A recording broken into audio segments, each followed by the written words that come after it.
안녕하세요. 돈에 환장한 신우와 남편에게 질려버려서 이혼한 30대 여성입니다. 지금도 그 둘을 생각하면 우라가 치미는데, 아니 그렇게 둘이 좋아 죽을 정도면 그냥 둘이서 살지. 뭐 한다고 남편은 저한테 결혼을 하자고 한 건지도 모르겠고. 정말이지 또다시 머리가 지끈지끈 아파오네요. 저는 그래도 어떻게든 가정을 지켜보려고 했어요. 가장 아름다웠던 20대의 남편을 만나 최선을 다해 사랑을 했으니 마무리도 아름다웠으면 했던 거죠. 비록 왕자와 공주님은 아니었어도 오래오래 행복하게 살고 싶었달까요. 하지만 세상 일 뭐 하나 제 마음대로 되지 않듯 결혼 생활도 별반 다르지 않았어요. 남편과 제가 더는 같은 곳을 보고 있지 않았던 데다가 어디서 갑자기 동화로 치면 마녀나 다름없는 신우가 나타나선 말 그대로 분탕질을 해댔으니 남편하고 처음 만난 건 공무원 시험을 준비하면서였어요. 저는 원래 혼자서 공부를 하다가 도무지 집중도 안 되고 불안해서 학원을 등록했는데 남편은 그때 이미 한 번 떨어지고 2년째 준비하던 학생이었죠. 그리고 그런 저희가 서로 안면을 트고 지내게 된 건 학원 시스템이 여러 명이 같이 모여 공부하는 분위기를 장려했거든요. 솔직히 처음엔 그냥 각자 알아서 하게 내버려두지. 애들도 아니고 무슨 조를 짜주나 싶었는데 공무원 시험이라는 게 멘탈 관리가 중요하더라고요. 그러니까 비슷한 상황에 놓인 사람들을 모아놓고 서로 의지할 수 있게끔 분위기를 만들어준 거였지요. 그런데 한심하게 보이겠지만 결국 젊은 청춘들이 한데 있다 보니 그 안에서도 그 와중에도 좋은 감정을 갖게 되고 그렇게 되었네요. 그해 시험에 저희는 둘 다 보기 좋게 떨어졌어요. 냉정하게 말해서 남들은 목숨 걸고 준비하는 시험인데 연애를 해댔으니 결과가 좋을 리가 없었죠. 그래서 저는 억울하기보다는 쪽팔린 마음이 컸고 처음부터 제가 공무원 시험 준비를 하던 걸 반대하시던 부모님께선 이참에 때려쳐라 그러시더라고요. 그리고 워낙 결과가 처참하다 보니 1년 더 해보겠다 소리도 못하겠대요.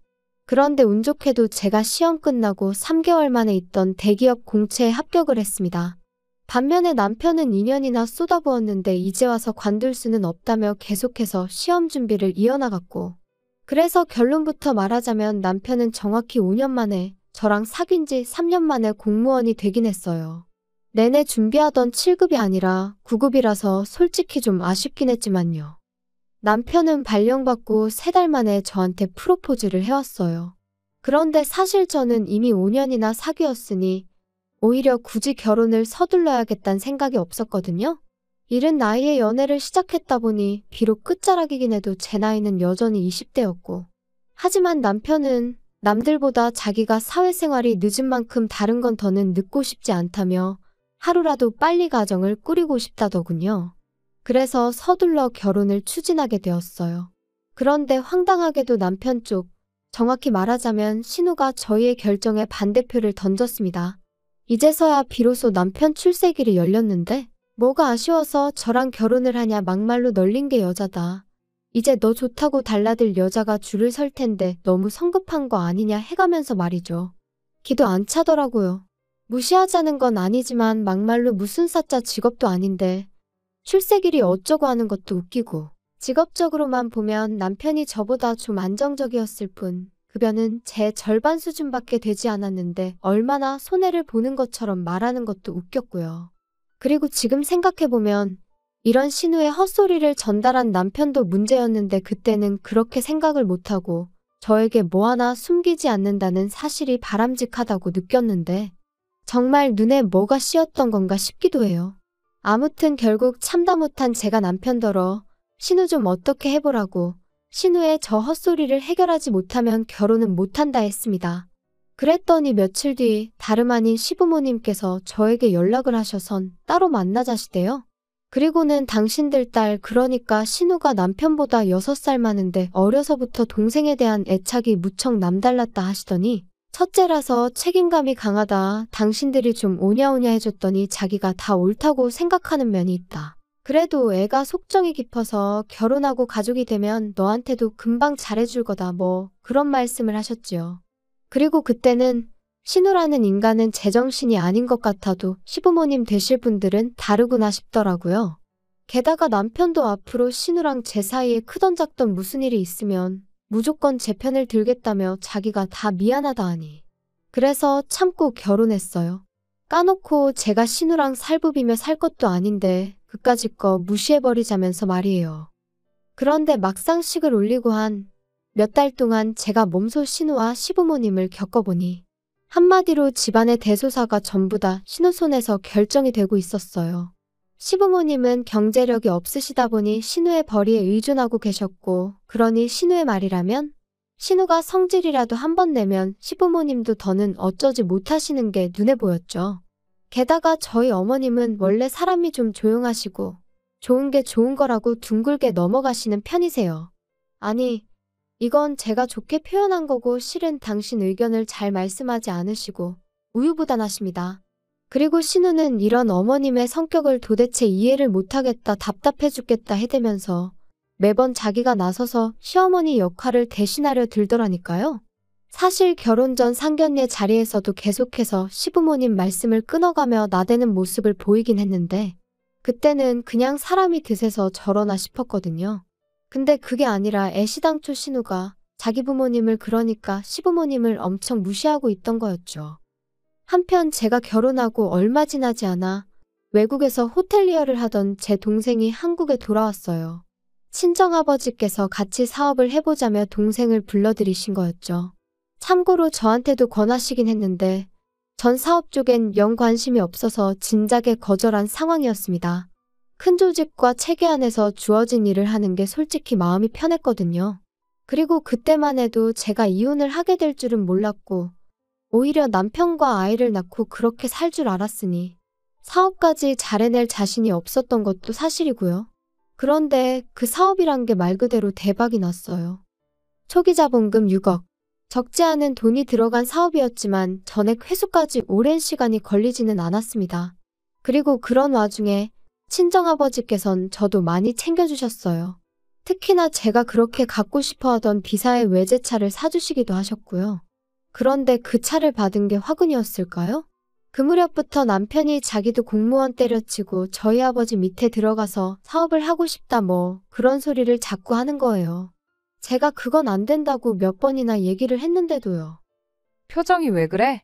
사무실에서 무슨 일 있었어? 똑같지 뭐. 맨날 싫은 소리나 듣고 내가 그 쥐꼬리만한 돈 벌자고 이렇게 수모를 겪으며 살아야 하는 건가 싶어. 이러려고 5년씩이나 갖다 바쳤나 싶고 아버님이랑 처남은 사장님 소리 들어가면서 일하니 적어도 무시는 안 당할 거 아냐.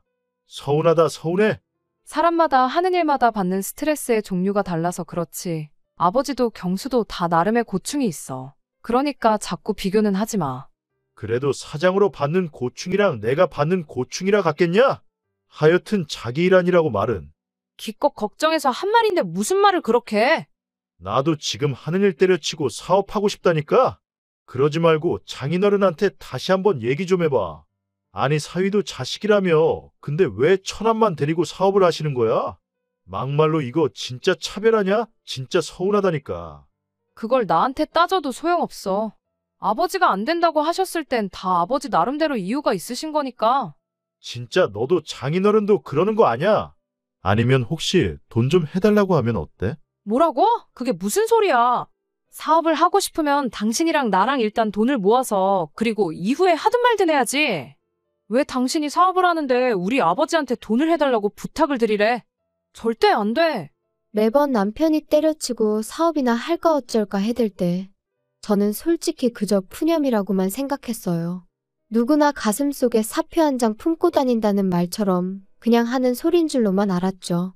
그런데 언젠가부터 자꾸 저더러 너도 자식인데 왜 처남만 해주시냐 하더니 급기야는 대놓고 친정에서 자본 좀 끌어와라 하니까 어이가 없더라고요. 그런데 여기서 끝이 아니었습니다. 안 된다고 했으면 싫다고 했으면 그런 줄 알면 되지. 그걸 신우한테 이야기를 한 거죠. 옳게 우리 얘기 좀 하지? 무슨 일 때문에 그러세요? 장훈이가 옳게 한데 서운해하더라. 일 관두고 뭐 다른 것 좀 해보고 싶은데 협조를 안 해준다며. 협조를 안 해준다기보다 형님도 아시다시피 지금 직장 들어가려고 그 사람이 애 많이 썼잖아요. 그런데 이제 와서 갑자기 왜 저러는지 모르겠거든요. 마누라는 떡하니 외제차 끌고 다니는데 지는 똥차 끌고 다니고 그러니 걔가 기분이 좋겠어. 거기다 올케 아버지고 동생이고 사업해서 돈을 쓸어 담는다며? 장훈이도 보고 듣는 게 있으니 그렇지. 아니 왜 안 껴주신다는 거래? 안 껴주실 거면 막말로 좀 도와주시던가. 막말로 장훈이가 사업해서 올케네 식구들처럼 대박치면 올케는 이러나 저러나 손해볼 거 없이 좋잖아? 사업이라는 게 한두 푼 드는 일도 아니고. 그리고 친정이랑 돈 문제로 엮이는 거 싫어요. 결혼할 때 도와주신 것만으로도 저는 충분하거든요. 올케는 왜 자기 자신만 생각해? 너무 이기적이다. 식구들이 원래 다 그렇게 이기적인가 봐? 그러니까 사위고 매형이고 남편인 우리 장훈이가 저렇게 서운해하는데도 누구 하나 먼저 손 내미는 사람이 없지. 말 좀 가려가며 하세요. 막말로 그렇게 안쓰러우면 형님이 뭐라도 하나 차려주시면 되겠네요. 진짜 마누라가 돼서는 내조냐고 하는 건 쥐뿔도 없고 내가 그때 어떻게든 니들 둘이 결혼 못하게 했어야 하는데. 그때도 저는 신우의 그런 폭언이 솔직히 처음도 아니었고 그래서 아주 남매가 쌍으로 난리구나. 별로 개의치 않았어요. 평소에 그렇듯이 이러다 말겠지 했던 거죠. 그런데 어이없게도 신우가 저 몰래 저희 친정아버지한테 연락을 드렸더라고요. 평소 제 행실 때문에 저희 부부가 이혼위기에 놓였다면서 거기에 관해 어른들끼리 이야기를 좀 나누자면서요. 그리고 저희 친정아버지는 그때만 하더라도 신우가 단순히 시부모님 대신 약속을 잡는 정도로만 생각을 하셨지 신우가 자리에 직접 나올 줄은 상상도 못 하셨답니다. 요새 잘 나가신다는 이야기는 들었는데 오늘 보니 틀린 말은 아니네요. 거두절미하고 말씀드릴게요. 사위도 자식이라는데 너무하신 거 아닌가요? 사위도 자식 맞지요. 하지만 공과 사는 구분해야 하지 않겠습니까? 아드님하고 하시는 사업이 공이고 사위는 살아서 못 껴준다니 지나가던 걔도 들으면 웃겠네요. 말씀을 그런 식으로 하신다니 더 알아듣기 쉽게 말씀을 드려야겠네요. 아들은 아들이기 이전에 사업 파트너로 필요한 역량이 갖춰져 있는 인재입니다. 하지만 사위는 뭘 할 수 있나요? 제가 보기에 사위는 일머리는 어떨지 몰라도 사업을 할 제목은 못 됩니다. 그리고 어째서 사돈 아가씨가 나왔습니까? 나랑 만나는 걸 부모님도 아세요? 부모님 뜻이 제 뜻이고 제 뜻이 부모님 뜻이라 생각하시면 되세요. 아무튼 말이 영 통하질 않는 게 올케가 누굴 닮아 저러는지 잘 알겠네요. 그렇게 딸 결혼 생활에 소금을 치셔야겠다니 유감입니다. 아무튼 올케가 이혼녀가 되기라도 하면 사돈어른 때문인 줄 아시면 되고요. 그리고 이렇게 만났으니 하는 말인데 다른 남자들 같으면 5년 동안 만났다는 이유로 결혼 안 해요. 근데 제 동생이요? 애가 워낙 순하고 착하니 그렇게 책임지려고 안 해도 된다. 그 여자애도 즐길 대로 다 즐겼다 말을 해줘도 자기 아니면 안 되는 여자라면서 그렇게 올케랑 결혼한 거예요. 그런데 올케가 해온 게 뭐가 있어요? 아무튼 다들 왜 이렇게 양심이 없는지 몰라. 그리고 저희 아버지께서 그런 신우에게 지금 뭐라고 하는 말씀과 함께 쿵소리가 났고 거기까지가 끝이었습니다. 참고로 저희 아버지께선 사업을 시작하신 이후로 누구를 만나든 그 대화 내용을 저장하셨는데 신우와의 대화도 예외가 아니었지요. 아버지가 신우와 만나던 당시 저는 평소와 다름없이 회사에 출근해 제 일을 하고 있었습니다. 그런데 신우가 전화로 한다는 말이 어디 병원으로 오라며 지금 네 아버지 때문에 내가 이게 무슨 상황이냐고요. 그리고는 온갖 짜증을 냈는데 그때만 하더라도 저는 아버지가 신우와 만나고 있다는 건 상상조차 못했기에 앞뒤 다 잘라먹은 신우의 말이 도무지 이해가 되질 않았어요. 하지만 이해가 되고 안 되고를 떠나 아버지가 병원이라니 바로 어머니와 남편에게 소식을 알리면서 저 또한 불이 나게 회사를 나섰죠. 그리고 이후로 알게 된 건 앞서 언급한 두 사람의 대화 내용과 아버지가 쓰러진 후의 일이었습니다.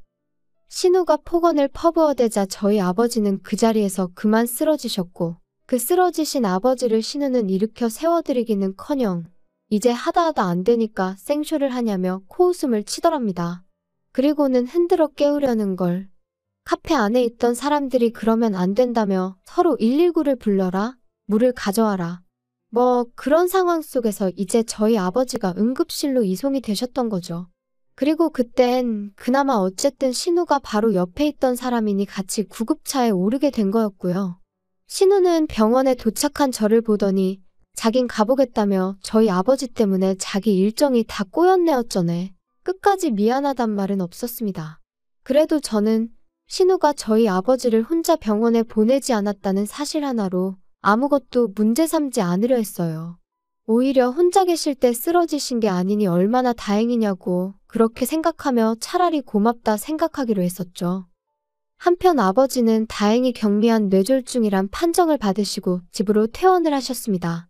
병원에서는 당장은 입원까지는 필요치 않고 약만 잘 드시면 금방 좋아지실 거라 하대요. 그리고 1,400만 원이란 제법 큰 액수의 보험금도 받았네요. 그런데 문제는 남편이 이 사실을 알게 되었어요. 보험금을 청구하는 과정에서 아버지 대신 제가 일을 좀 보느라고 몇 가지 서류를 제가 가지고 있었는데 하필이면 그 서류를 남편이 보게 된 거죠. 장인어른 별로 편찮으시지도 않았는데 보험금을 탔어? 땡 잡으셨네. 무슨 말을 그렇게 해? 별로 편찮지도 않으셨다니. 그래도 119까지 타고 병원에 가셔야 했다고. 정말 자기 말할 때 생각 좀 하고 말해.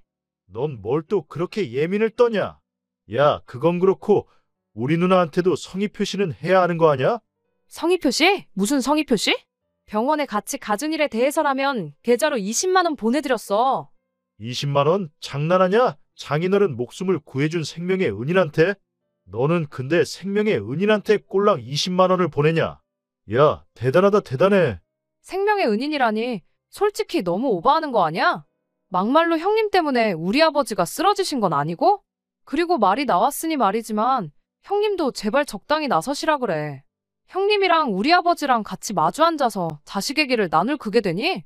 막말로 어머님 아버님이 돌아가신 것도 아니고 멀쩡히 살아계신데. 우리 부모님이 괜찮다는데 네가 뭔 상관이야? 상관 있지. 형님이 우리 아버지한테 맘먹으려 들잖아. 진짜 한번 해보자는 거야? 야, 됐다 됐어. 내가 너랑 무슨 이야기를 하겠냐? 하지만 이후로도 남편의 억지는 계속되었고 저는 도무지 그런 남편을 감당할 수가 없었습니다.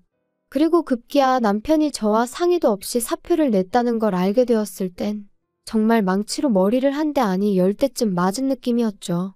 이후로 남편은 내가 이제 백수까지 되었는데 너 나를 그냥 두고만 볼 거냐? 네 아버지한테 뭐라고 말이라도 좀 해보라는 식으로 말 그대로 똥배짱을 부려대기 시작했고요. 하지만 당연히 저는 친정아버지께 그 어떤 말씀도 드리지 않았어요. 아니 오히려 친정아버지가 정 안 되면 회사에 나오라고 해야지 어쩌겠냐 하시는데 그런 말은 절대 꺼내지도 마시라고 제가 말렸네요. 너무 괘씸했거든요. 아니 막말로 사업이 그렇게 하고 싶으면 하다못해 사업계획서라도 작성을 해서 자기 생각을 좀 납득시키려고 한다거나 그런 노력이라도 해야 하는 거 아닌가요?